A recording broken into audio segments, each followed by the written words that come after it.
Mae'n rhaid fi ofyn i chi hefyd am Wlad Belg, mae'r gêm fawr yn agosau. Bydd Chris Coleman gyda chi yn y gynhadledd. Mae fe'n un o'r enwau mawr fydd yno yn cymryd rhan hefyd. Bydd y sylw'n troi at Wlad Belg wedyn. Mae'n siŵr bod chi wedi teimlo'r cynnwrf ar draws y wlad ers y fuddugoliaeth rhyfeddol na yn Israel. Siŵr mae'r paratoadau'n mynd ar y funud. Da iawn ar y funud. Mae bob dim o ran y paratoadau oddi ar y cae mewn lle, o ran y gwesti, o ran y ymarferion, o ran y amseriadau, bob dim da ni'n mynd i wneud yn ystod y 2 wythnos yna, sydd yn amser hir efo'n gilydd, ond mae hynny wedi bod yn sialens i sicrhau fod ni yn cael bob dim yn gywir o ran paratoadau.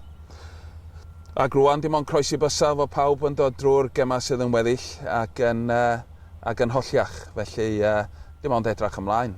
Da ni'n gwybod fod ti'n mynd i fod yn gêm galad. Da ni'n gwybod am beth sydd ganddyn nhw o ran unigolion ac fel tîm. Ond da ni hefyd, ti'n bod yn cymryd hyder o'r ffaith bod ni wedi perfformio'n dda ac wedi cael canlyniadau positif yn ei herbyn nhw yn y blynyddoedd dwytha yma. Felly da ni'n gwybod be i ddisgwyl. Da ni'n gwybod am beth sydd ganddyn nhw fel unigolion ac mae'n mynd i fod yn dasg i cadw nhw'n ddistaw ar y noson. Ond da ni'n hyderus y gallen ni wneud hynny ac dyna un o'r pethau efo'r hediad da ni wedi cael ydy bod yr hyder yna yn sicr wedi bod wedi tyfu. A hefyd wrth gwrs mae'r ysbryd yna ymhlith y garfan yn mynd o nerth i nerth.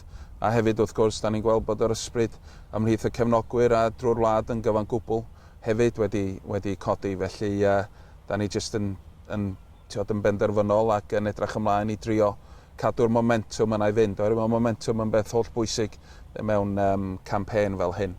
Ar hyn o bryd mae o ganddo ni a gobeithio fydd hynny'n parhau. Diolch yn fawr, Osian. Pob lwc yr holl waith ar bob lefel dros wythnos nesaf. Diolch yn fawr iawn.